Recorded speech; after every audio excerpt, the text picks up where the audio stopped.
Mga kapuso, hindi po basta-basta ang pag-aalaga ng mga aso. Dapat may tamang kaalaman kung anong breed ang angkop sa inyo. At syempre, mahalaga rin po yung pagiging responsableng dog owner para hindi po makadisgrasya ng ibang tao. Ang mainit na balita, hatid ni Mariz Umali. Man's best friend ko ituring ang mga aso. Sa panahon nga ngayon, kapansin-pansin ang pagdami ng mga may alagang aso. Iba't ibang breed mula sa pinakamaliliit hanggang sa pinakamalalaki. Pero nakakatuwa man sila alagaan, dapat may tamang kaalaman kung paano maging responsabling pet owner. Kung hindi, baka matulad kayo sa mapait na sinapit ng isang bata sa Zamboanga City.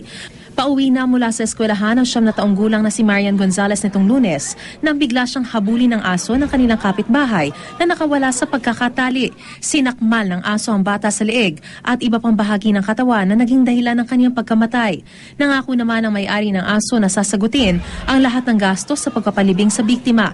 Sa huntahan ng programang Kape at Balita, may panawagan ng ama ng bata. Sana naman wag lang nila ilabas-labas yung aso nila kasi meron din mga bata na dadaan doon.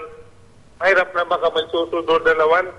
Ayon kay PO2 Anelson, instructor sa K9 School ng Philippine Coast Guard, ang Belgian Shepherd na nakapatay kay Marian ay isang uri ng attack dog na pwedeng maging agresibo sa mga hindi nito kilala.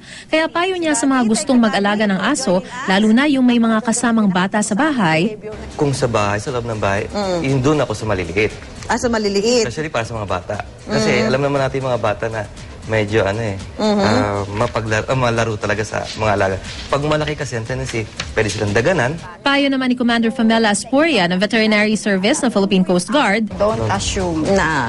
Opo, kasi kahit yung mga mababait nating aso, mga toy breed po natin, may tatawag po tayong mga pagkakataon na po-provoke po sila. O kaya minsan po, pag hindi natin nakikita dahil maliliit yan, naaapakan po natin, yung automatic po na defense mechanism po, ikakagat.